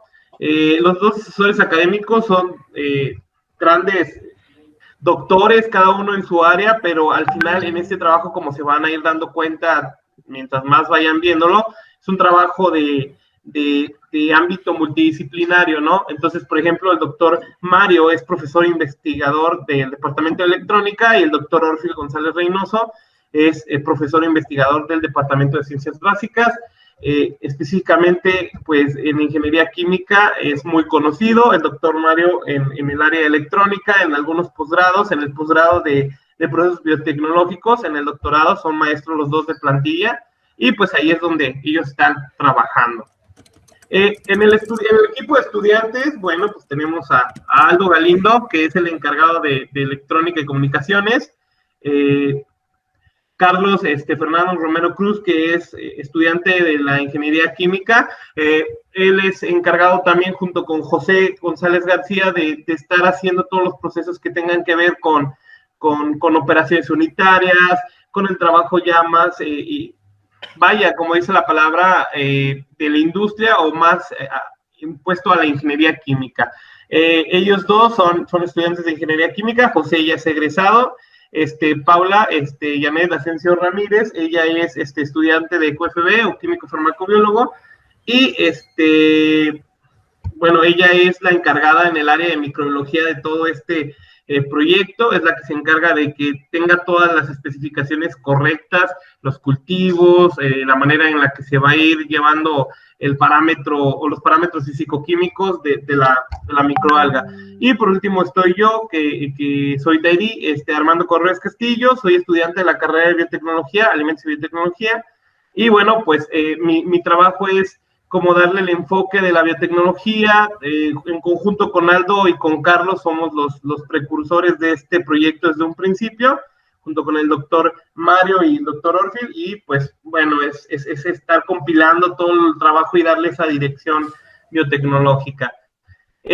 Bueno, ya para empezar a entrar en el tema, ya después de habernos presentado y presentado el equipo, creo que ustedes sabrán que pues la contaminación atmosférica es un tema gigantesco de relevancia grandísima. En el área de biotecnología, como algunos de ustedes que en CUSEI saben, pues hay materias que se llevan que tienen que ver con biotecnología. Es un punto muy importante entender que la bioremediación, que es como se le llama a una rama de la biotecnología que se dedica a buscar la manera en cómo remediar el medio ambiente y dejar que todo esto haya una salida y una solución contra la contaminación atmosférica. Es interesante saber que, bueno, hoy en día los niveles de dióxido de carbono son altos. Gracias a la pandemia como que se estabilizaron un poquito más o menos, pero siguen siendo malos, siguen siendo niveles altos, siguen siendo niveles muy históricos, o sea, que nunca se habían logrado. Entonces son niveles que tenemos que regular y atacar directamente. Ahora, ¿cómo entra la biotecnología aquí? Bueno, pues con la biotecnología aplicada en el ámbito de los microorganismos. Es por eso y tan importante que varias carreras entran aquí. El ejemplo es la carrera de Paula, que es QFB. Es una carrera en donde ellos ampliamente son de los que más conocen, sino que la carrera que más conoce el área de microbiología. Y bueno, pues algunos microorganismos utilizan gases nocivos para los humanos como sustrato de crecimiento. Aquí es bien importante porque entra la bioquímica en el ámbito de la ingeniería en biotecnología. ¿Por qué? Porque si nosotros conocemos las rutas metabólicas de ciertos microorganismos, nos daremos cuenta que ellos utilizan diferentes compuestos a los del humano. Y, por ejemplo, lo que viene siendo tóxico para el humano, como viene ahí el CO2 en grandes cantidades o en cantidades bien dosificadas en lugares cerrados, para la microalga lo utiliza como fuente de energía. Entonces, son diferentes ciclos, ¿no? Nosotros conocemos el del ser humano es el ciclo de Krebs y el de la microalga es el ciclo, de Calvin. Entonces, son ciclos diferentes bioquímicos y por lo tanto son diferentes maneras de absorber este compuesto, vaya. Ahora, para empezar, ¿qué microorganismo? Entonces, cuando nosotros estuvimos haciendo este proyecto, decíamos, ¿qué microorganismo vamos a tomar? ¿Cuál es el que vamos a decidir? ¿Qué es lo que estamos haciendo? Bueno, hay un amplio espectro de microorganismos utilizados en la biotecnología, pero unos tan importantes que tienen inmensidad de funciones, son las microalgas. Las microalgas son unos microorganismos muy importantes en el área de biotecnología porque nos ayudan un montón de cosas. Son desde generadores de biodiesel, son también, se utilizan como cosméticos para alimentos, para fertilizar plantas, biorremediación de agua, biorremediación de aire, que es en lo que nosotros trabajamos en todo ese amplio espectro, más que nada porque el doctor Orfield ha tenido mucha carrera con las microalgas, entonces el doctor ha tenido demasiados trabajos donde implican muchas funciones de la microalga. Nosotros, al estar con él, platicamos sobre el proyecto y nos dicen, bueno, las microalgas también tienen esa funcionalidad de poder captar CO2 y poder disminuir un poco de CO2 en el ambiente cerrado, ¿no? Y empezar a bajar las concentraciones de este compuesto. La microalga que nosotros utilizamos es la Chlorella vulgaris, es una microalga que pues nos sirve mucho por sus características fisicoquímicas. Ahora, ¿por qué utilizamos a la microalga? Pues porque la microalga la utiliza, ya lo venimos diciendo desde hace 2 diapositivas, es el ciclo de Calvin, lo utiliza, se viene todo su proceso metabólico y cuando lo consume, uno de los metabolitos o uno de los subproductos, vaya, del CO2 es el oxígeno. Entonces es algo que a nosotros nos interesa, ¿no? O sea, si el CO2 se lo come, por decirlo de una manera, lo consume y luego arroja oxígeno, pues bueno, para nosotros es algo muy importante. Hay muchísima literatura que ustedes pueden encontrar en cualquier parte de Google que va a decirles que sí, que en efecto la microalga es este proceso. ¿Y cómo es que nosotros nos dimos con ello? Pues leyendo, buscando, el doctor que tenía ahí algunas tesis que comprobaban esto, y nosotros lo que queríamos hacer es, entonces ya tenemos la literatura, ya tenemos los procesos teóricos, vamos a hacerlo práctico, vamos a llevar ahora sí a lo que es la biotecnología, poner a prueba, poner a trabajar todo esto. Entonces, ahora, pues en el área de biotecnología se conoce a la microalga por ser un microorganismo muy versátil, como lo decíamos, y bueno, eso es lo importante de la microalga, ¿no? La microalga la puedes utilizar para muchas cosas, son muy buenas en cuestión de los parámetros de crecimiento. Sí tienes que tener sus cuidados, obviamente, como cualquier experimento, como cualquier crecimiento de un microorganismo, tiene que llevar sus parámetros bien definidos, pero sí es un poquito más, aguanta un poquito más, ¿no? O sea, tiene un poquito más de límite, te deja trabajar, vaya, con unos parámetros un poquito más intensos que con otros microorganismos. La que utilizábamos, les decíamos, era la Chlorella vulgaris, y estos parámetros son muy importantes, el pH, la iluminación y la temperatura. Los parámetros tan importantes de saberlos utilizar, más adelante Paula más o menos va a decirles qué onda con todo el proceso de la manipulación de los cultivos y todo ese tipo de cosas. Pero en sí la microalga, estos 3 parámetros son importantes. Que un pH óptimo de la microalga esté en el cultivo es esencial, así como la iluminación. En la iluminación nosotros teníamos la iluminación cada 12 horas, o sea, obviamente lo teníamos con luz de LED y a cierta longitud de onda, y nosotros lo que hacíamos es poner la iluminación 12 horas, y luego le quitábamos la iluminación y la dejamos descansar 12 horas.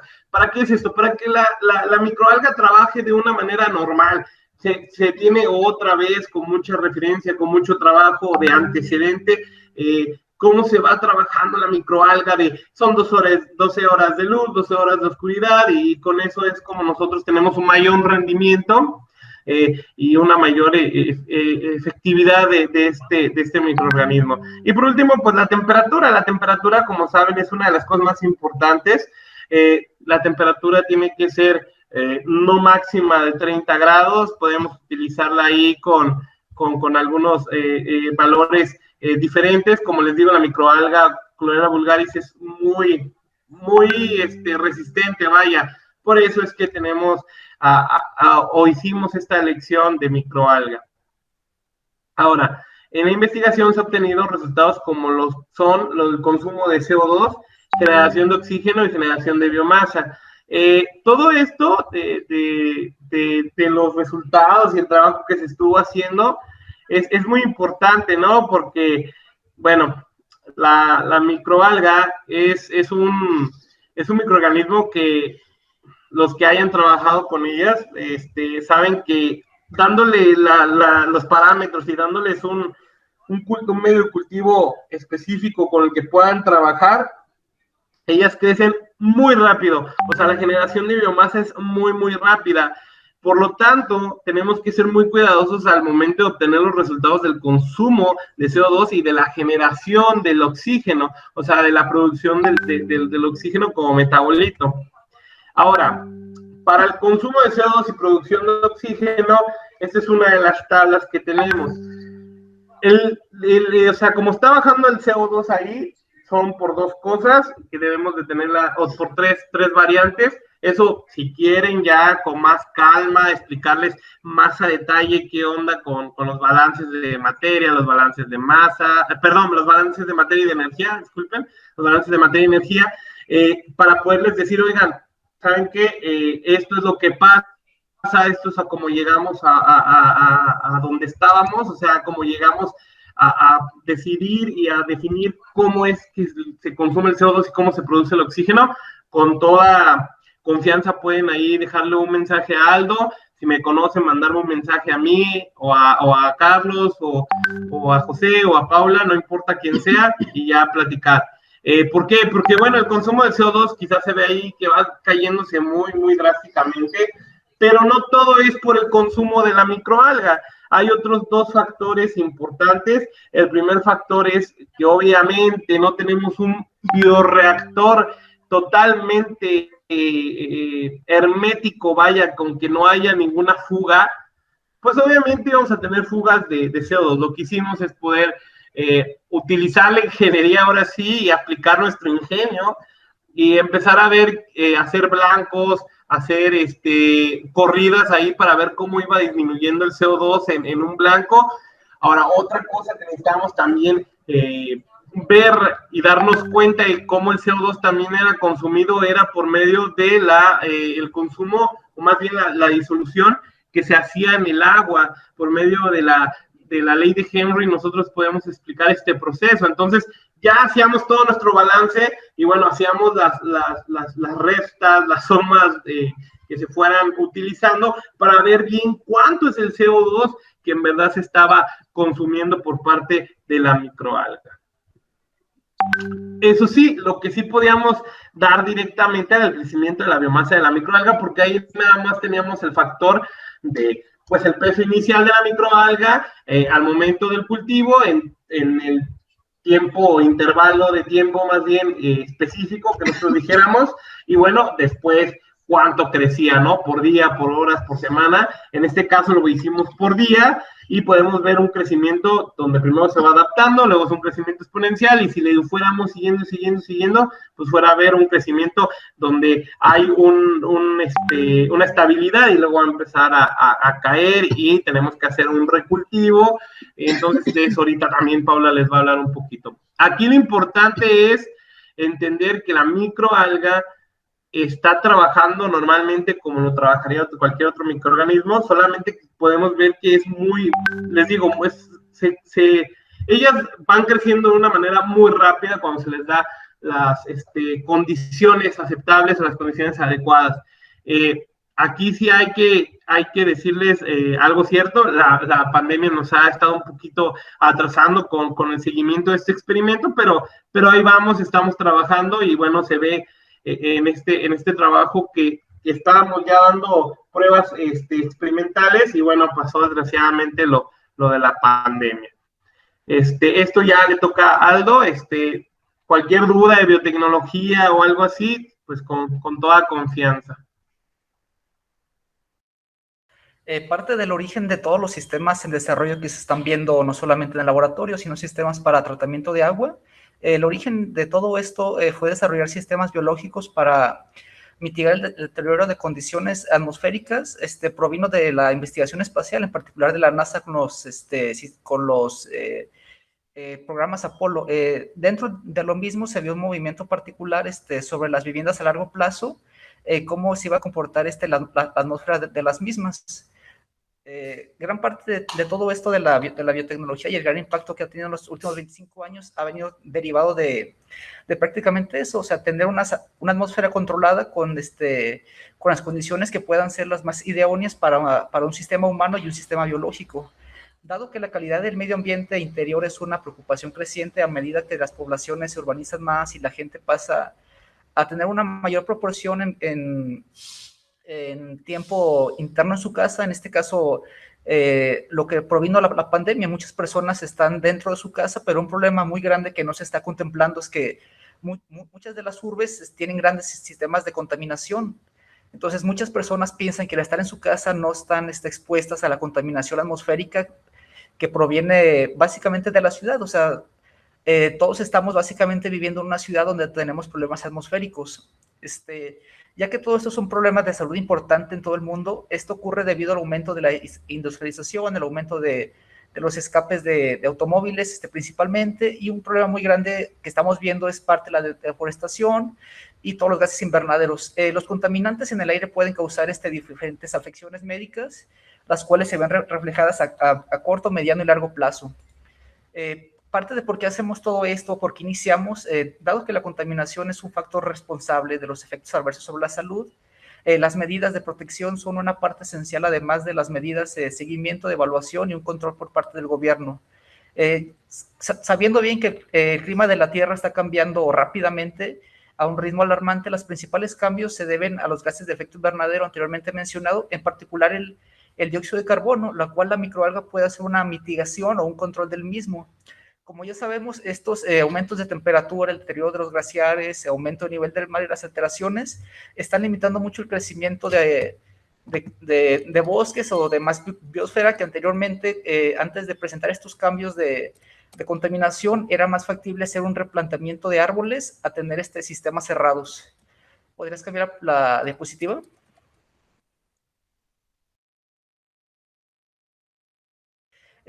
Aquí hay algo importante que es dentro del control de variables, como anteriormente se había mencionado el compañero Tairi, hay variables tanto físico-químicas que pueden ser controladas dentro de un reactor, ya sean en este caso el pH, la temperatura, humedad. En este caso un factor muy importante es la cuestión de iluminación de los reactores.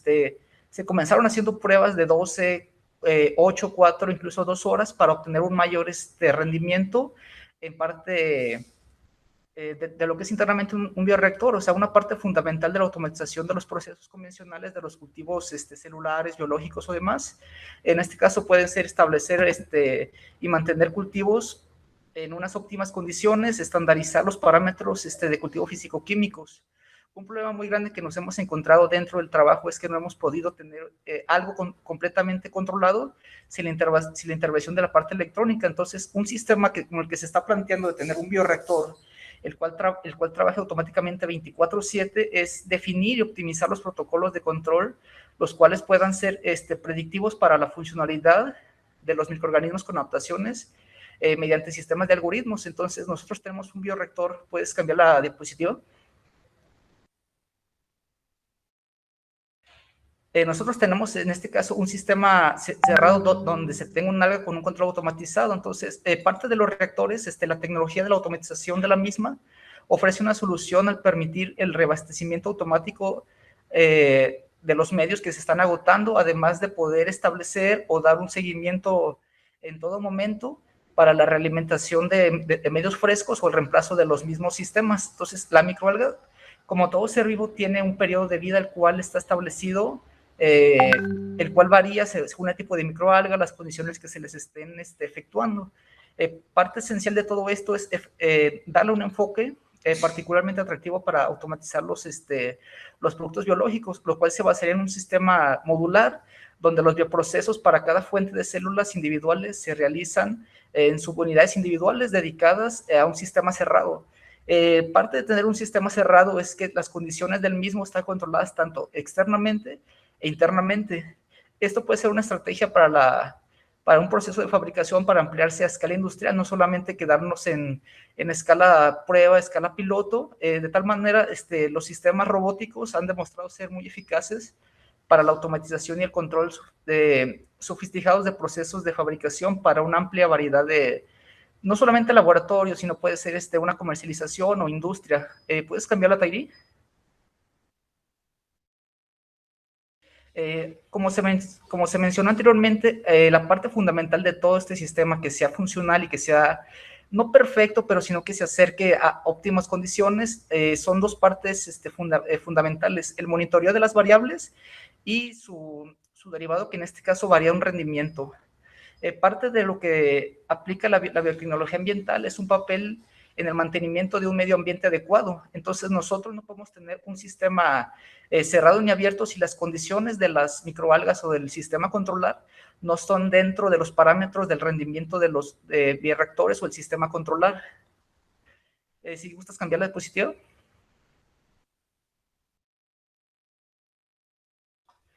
Este es un área que le va a tocar a la compañera Paula. Muy bien. La siguiente, por favor. Bueno, mi nombre es Paula, como ya les dijeron, y estoy estudiando QFB. Ya les hablaron más o menos lo que es el área, pues ya lo que es el bioreactor, donde se va a poner ahora sí que la microalga. Entonces ahora vamos a ver la parte del conocimiento del microorganismo que está en estudio. ¿Qué es lo que se busca hacer en este proyecto? Pues como ya escucharon, si quieres ya dale. Como ya escucharon, lo que tratamos es de hacer que la microalga trabaje y pueda hacer como esta parte con los gases. Bueno, ahorita lo voy a seguir explicando. Primero, cuando se trabaja con microorganismos hay que conocer las características individuales, ya sea, no sé si estamos trabajando con bacterias o con lo que sea, hay que conocerlas primero. En este caso es la microalga. Hay que conocer primero que son organismos unicelulares, eucariotas fotoautótrofos, es decir que, como sabemos, van a requerir la luz para poder obtener energía. Pueden crecer de modo autotrófico y heterotrófico, lo cual nos indica que le vamos a dar un ambiente mixotrófico, donde va a alimentarse tanto de materia orgánica como de materia inorgánica. Y lo que les comentaba, es altamente eficiente en la fijación del dióxido de carbono, que es lo que queremos hacer que ella, que en eso demuestre su eficiencia en la fijación del dióxido de carbono. La siguiente. Bueno, bien, como les decía, Tairi es bastante buena para producir biomasa. Incluso nos tocaba ver que a veces estaba, no sé, un tubo de ensayo afuera, o sea, no estaba en el bioreactor, y podíamos ver cómo en cuestión de días ya había muchísima biomasa, o sea, se veía totalmente el medio de cultivo verde cuando inicialmente es transparente, lo cual nos indica que había bastante crecimiento de microalga. Entonces, bueno, están presentes en todos los ambientes con agua. En el caso de la microalga que estamos estudiando, es de agua dulce. Entonces, hay que checar los contenidos de sales en el medio. Y pues su producción se divide en fotoautótrofa, fotoheterótrofa, mixotrófica y lo que les estaba diciendo. Entonces, como les decía Tairi, les vamos a tener que dar en tiempos luz y en tiempos oscuridad para que pueda producir energía, metabolitos y todas estas cuestiones. Bueno, en el proceso de producción,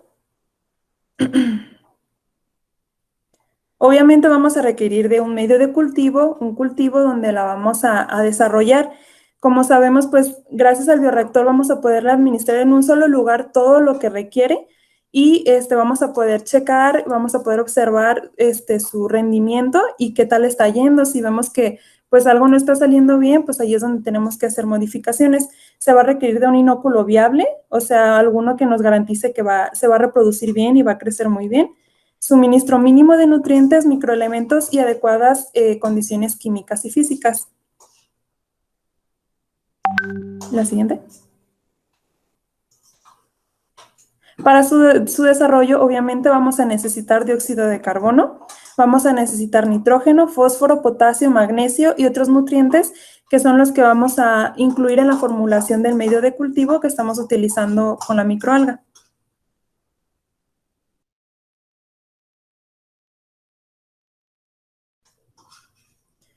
Bueno, obviamente vamos a tener que primero garantizar que los parámetros físico-químicos que le vamos a dar a la microalga están bien empleados antes de iniciar, ahora sí que con la experimentación como tal. Entonces, pues también fue parte de esta área al principio, cuando estaban poniendo a funcionarla en el bioreactor, en los primeros ensayos.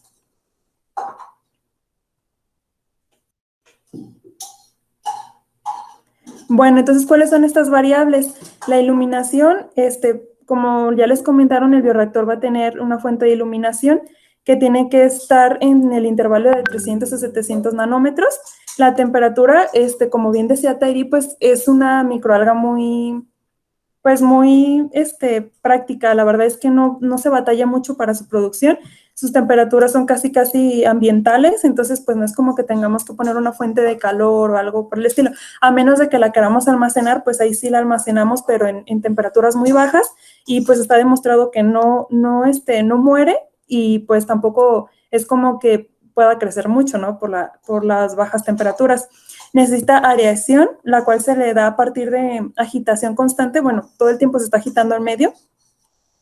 Tolerancia a la salinidad, lo que les comentaba, pues como es de agua dulce no va a tener tanta tolerancia. Los micronutrientes que le estamos adicionando al medio, que son por los que va hasta alimentarse, y la tasa de oxígeno y dióxido de carbono suministrados, porque pues tampoco con mucho va a sobrevivir, ni con tan poquito, ¿no? Y pues es eso también.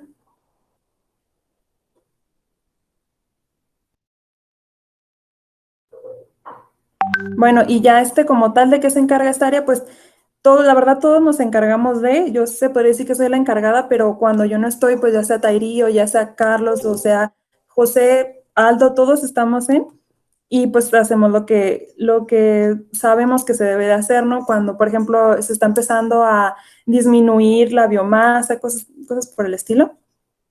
Vamos a hacer el estudio de los parámetros del organismo, lo que les estaba diciendo, la elaboración de los medios de cultivo, tanto líquido como sólido, dependiendo de lo que queramos obtener, el sembrado y la diferenciación morfológica, la producción de biomasa, el acondicionamiento aséptico de los contenedores, la detección y corrección en los cultivos. En caso de que veamos que algo no está funcionando, pues hay que agregarle otra cosa o quitarle.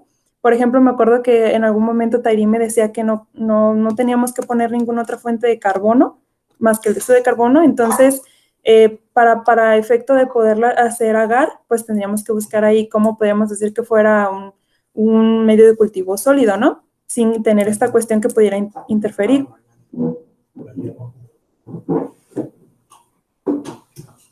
Y pues ya la siguiente.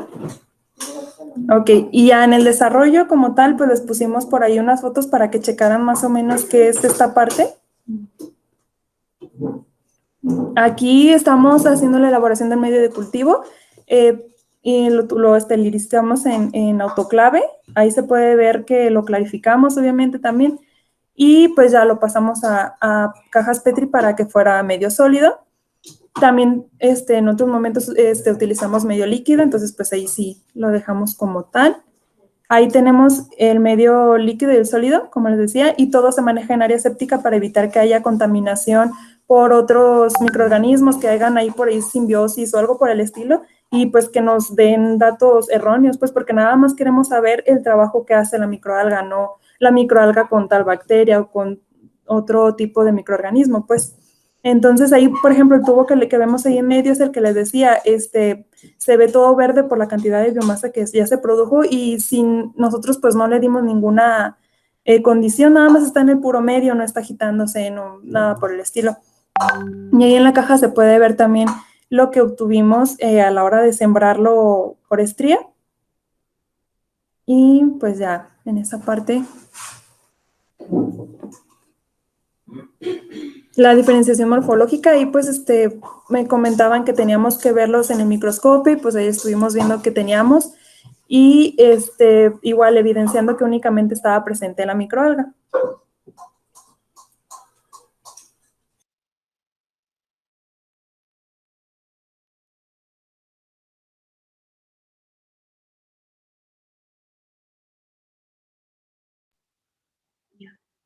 Go ahead, Vanessa. Thank you so much. Creo que el video fue un poco extenso. Los participantes no se encuentran actualmente. Solamente si alguien tiene alguna pregunta, igual vamos a compartir los correos de los chicos para que se los puedan hacer vía correo electrónico. Muchas gracias. Thank you so much, Comal. The floor is yours.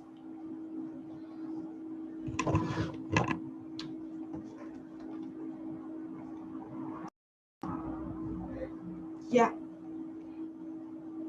I thought Dr. Diana wants to say something. Oh, yeah.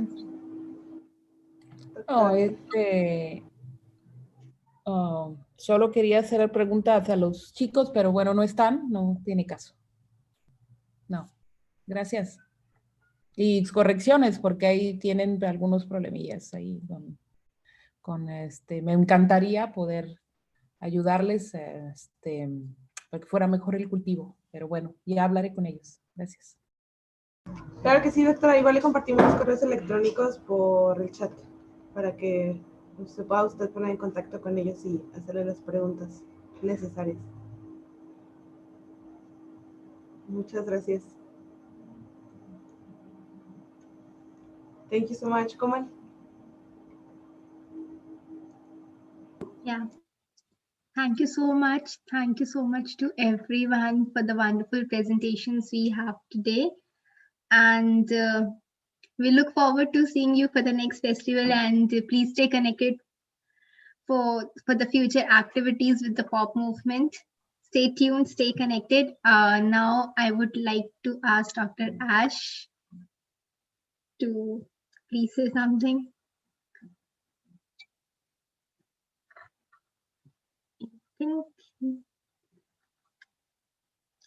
Hi. Okay. This has been a phenomenal session with a lot of different messages, covering a range of different issues. So I just want to say felicidades a todos. Muchas gracias por compartir su trabajo y más fuerza cuando I don't know, when we continue doing what we're doing. I just want to say that this is really wonderful. Just keep the wonderful spirit and the interest and the conviction in everything that you do. I just want to say a big congratulations to everybody. We've had a lot of very rich presentations and learning in this session. And we've also had a lot of diversity in terms of different geographies and contexts and work. So a big congratulations, felicidades ustedes, y hasta muy pronto. Muchas gracias. Thank you, Dr. Ash. Thank you so much. Thank you. Just a last concluding comment from my side. So now is the time to give back to the environment whatever we have snatched it. So let's work together and make a better future tomorrow for everyone. The pop movement. Absolutely. Thank you. We all can switch on our cameras for a picture. Sure. I did it already. Okay. And I also want to say a big thank you to Komal and Vanessa and Norma G for Madam Norma Garcia for coordinating for leading this session, and a big thank you and abrazo to Diana, who's got the most amazing backdrop, and I know Dr. Sujita has also been providing her wisdom through this session. So muchas gracias a todos ustedes, and en particular Norma G, Garcia. Gracias. Thank you, sir. Okay, thanks so much to everyone. It was Thank you amazing so much. session. Those you, who have Kamal. not, thank you, Dr. Norma. Those who have not shared their presentations yet, please share it with us. Thank you so much. Thank you. See you. Have a good Saturday evening and Sunday. And for the rest, have a good weekend. Gracias. Thank you. Abrazos. Bye. Abrazos, Diana. Ojalá Adiós, Norma nos vemos pronto. Prontito. Prontito. Ojalá. Ojalá. Adiós, Comal. Sí. Bye. Muchas gracias. Bye, Sujita. Bye. To everyone. Thank you so much. Gracias. Descansa, por Buen favor. fin de semana. Happy weekend. Thank you. Sí, buen Sujita. fin de semana. Muchas gracias. Gracias a ti. Muchas gracias, doctora. Y muchas gracias, Michelle. Ana, todos ustedes. Felicidades de nuevo.